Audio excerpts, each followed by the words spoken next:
রাধে রাধে। ওম নমো ভগবতে বাসুদেবায়। গুরু কৃপা হি কেবলম। শ্রী শ্রী গুরুদেবের আশীর্বাদ নিয়ে, শ্রী শ্রী রাধারানীর আশীর্বাদ নিয়ে আজ শ্রীমদ্ ভগবদ গীতার প্রথম অধ্যায় 21 থেকে 23 অব্দি শ্লোক ব্যাখ্যা সহ পড়ে শোনাচ্ছি। জয় রাধা বল্লভ, শ্রীহরিবংশ। অর্জুন উবাচ সেন ইউরো ভয়ের মধ্যে রথং স্থাপয় মেহচ্যুত যাবতে তান নিরীক্ষেহ হং যুদ্ধ কামনাবস্থিতান কর্ময়্যাং সহ যুদ্ধ ব্যামস্মিন রণ সমুদ্যমে। অর্থাৎ অর্জুন বললেন, হে অচ্যুত, উভয় সেনার মধ্যে আপনি রথটিকে ততক্ষণ স্থাপন করুন যতক্ষণ না আমি দেখি যুদ্ধের ছায়া কারা এখানে উপস্থিত হয়েছেন এবং এই রণাঙ্গনে কার কার সঙ্গে আমাকে যুদ্ধ করতে হবে।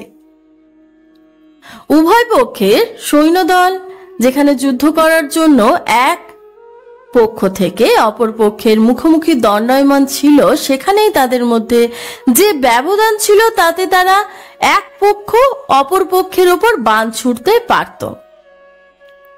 দুই ভাবে সৈন্যদের মধ্যে ভাগ করা হয়। সেনারা যেভাবে প্রস্থে দাঁড়িয়েছিল সেই প্রস্থের মধ্যভাগ, আর দ্বিতীয়ত হলো দুই পক্ষের সেনার মধ্যভাগ যেখান থেকে কৌরব এবং পাণ্ডব উভয় পক্ষের সেনারা সমদূরত্বে অবস্থান করছিল। এইরূপ মধ্যভাগে অর্জুন রথ স্থাপন করার জন্য ভগবানকে আদেশ করেন যাতে দুই পক্ষের সেনাদেরই ভালো করে দেখতে পারেন। এখানে সেন ইউরো ভয়ের মধ্যে পদটি 3 বার ব্যবহার করা হয়েছে। এই অধ্যায়ের 21 নম্বর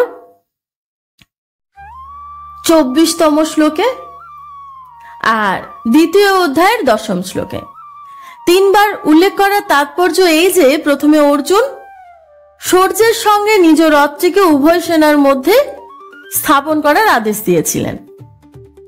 তারপর ভগবান উভয় সেনার মধ্যে রথ স্থাপন করে কুরু বংশীয়দের দেখতে বলেছেন এবং শেষে উভয় সেনার মধ্যে ভগবান বিষাদমগ্ন অর্জুনকে গীতার উপদেশ দিয়েছেন।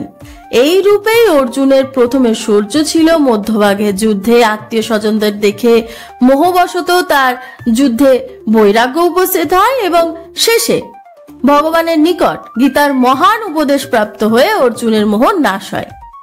এর দ্বারা এই ভাব দৃঢ় হয় যে মানুষ যে কোনো পরিস্থিতিতেই থাকুক, যেখান থেকেই সে নিজের প্রাপ্ত পরিস্থিতির সৎ উপযোগ করতে পেরে নিষ্কাম হতে পারে এবং পরমাত্মাকে লাভ করতে পারে। কারণ পরমাত্মা যে কোনো পরিস্থিতিতেই সর্বদাই এক রূপেই অবস্থান করছেন।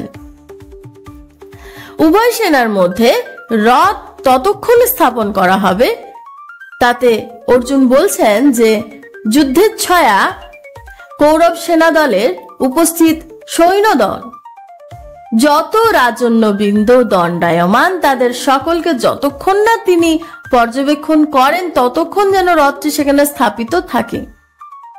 এই যুদ্ধে কাদের সঙ্গে অর্জুনকে যুদ্ধ করতে হবে এবং কারাই বা বলবত্তায় তার সমকক্ষ, কে তার থেকে বলহীন এবং কেই বা তার অপেক্ষা অধিক বলশালী, তাদের তিনি উত্তম রূপে পর্যবেক্ষণ করতে চান।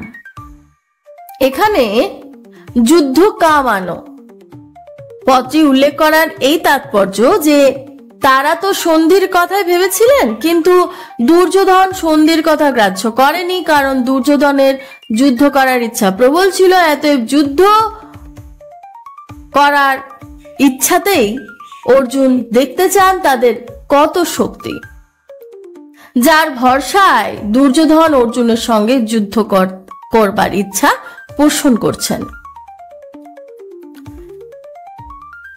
শ্লোক 23 যত সমান্না বেক্ষেহং যত এতে হত্র সমাগতা ধাত্র রাষ্ট্রস্য দুর্বদ্ধে যুদ্ধে প্রিয় চিকির সব।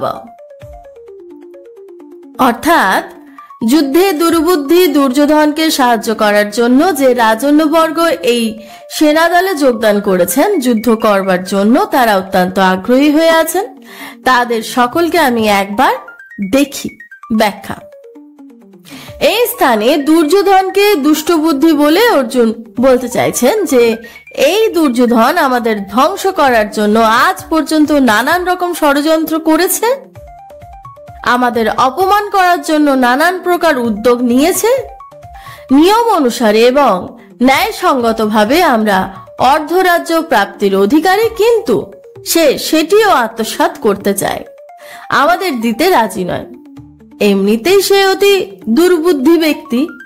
আবার এখানে কিন্তু রাজন্যবর্গ এসেছেন যারা যুদ্ধে দুর্যোধনকে ভালো করতে চান, দুর্যোধনকে জয়ী করতে চান। প্রকৃতপক্ষে মিত্রদের কর্তব্য হচ্ছে এই যে তারা এমন কার্য করবেন এবং এমন কথা বলবেন যাতে তাদের বন্ধুর ইহলোকে এবং পরলোকে মঙ্গল হয়। কিন্তু এই নৃপতিগণ দুর্যোধনের দুষ্ট বুদ্ধিকে শোধরাবার চেষ্টা না করে অপর পক্ষে তা বাড়িয়ে দিচ্ছে এবং দুর্যোধনকে দিয়ে যুদ্ধ করিয়ে যুদ্ধে তাকে সাহায্য করে তার পতন ঘটাতে চাইছে। অর্থাৎ দুর্যোধনের হিত কিসে হবে, কিভাবে রাজ্য পাবে আর তার পরলোক কি করে মঙ্গল হবে, সেসব এরা চিন্তা করছে না। যদি এই রাজারা দুর্যোধনকে কমপক্ষে অর্ধেক রাজ্য নিজে রেখে পাণ্ডবদের প্রাপ্য অর্ধেক রাজ্য তাদের দিয়ে দেবার পরামর্শ দিতেন, তাহলে দুর্যোধনের অর্ধেক রাজ্যও থাকতো আর পরলোকও মঙ্গল হতো। এই যুদ্ধের জন্য যারা উন্মুখ হয়ে আছেন তাদের একবার দেখিত। এরা অধর্ম এবং অন্যায়ের পক্ষ নিয়েছেন, সেই জন্য এরা অর্জুনের সামনে যুদ্ধে দাঁড়াতে পারবেন না, ধ্বংস হয়ে যাবেনি। যৎস মান্নানো বলার অর্থ এখানে এই যে এদের মনে যুদ্ধের প্রবল ইচ্ছা, সুতরাং ভালো করে দেখি এরা কারা। রাধে রাধে। এখানে কথার বিরাম দিচ্ছি আর সকলকে জানাচ্ছি রাধে রাধে। এতক্ষণ অবধি যা কিছু পড়ে শুনলাম সবই শ্রী শ্রী রাধারানীর শ্রীচরণে নিবেদন করছি। জয় রাধা বল্লভ, শ্রী হরিবংশ।